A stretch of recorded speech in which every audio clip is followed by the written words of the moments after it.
Karena orang tidur itu sejatinya dia mati. Kita pernah sampaikan kan? Orang tidur itu sebenarnya dia mati. Itu yang Allah Subhanahu wa taala ceritakan tentang bahwasanya Allah Subhanahu wa taala Allahu yatawaffal anfus hina mautiha. Dalam surah Az-Zumar ayat 42 itu. Dan ini juga menjadi dalil bahwasanya nanti kemungkinan bisa jadi seorang manusia yang masih hidup itu bertemu dengan orang yang sudah meninggal di dalam alam mimpi. Jadi kemungkinannya Pak, kata Imam Ibnu Katsir ketika menafsirkan ayat ini, surah Az-Zumar ayat 42, Allahu yatawaffal anfus hina mautiha. Allah kemudian yang mewafatkan seseorang ketika orang itu dalam keadaan mati.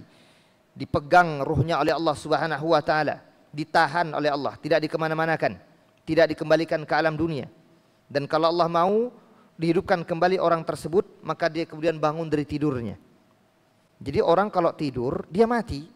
Sehingga kalau kita bangun dari tidur kita baca doa Alhamdulillahilladzi ahyana ba'dama amatana wa ilaihin nusyur.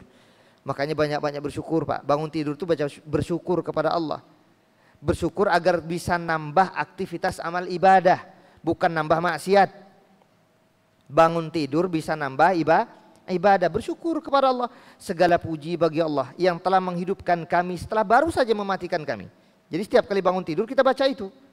Segala puji bagi Allah yang telah menghidupkan kita semua nih setelah baru saja mematikan.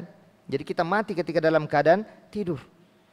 Dan dari ayat yang tadi kita sampaikan, Al-Imam Ibnu Katsir sampaikan bahwasanya orang bisa bertemu di alam mimpi dengan orang yang sudah mati. Ingat, mungkin, bukan pasti ya. Karena para ulama tidak memastikan, Ustadz kalau saya ketemu dalam tidur saya, misalkan ketemu ibu saya, ketemu kakek saya, itu pasti orang tua saya atau kakek saya, bukan. Wallahu a'lam, bisa iya, bisa enggak. Bisa benar, bisa salah. Sehingga tidak boleh dipastikan itu pasti orang tua saya karena mirip banget.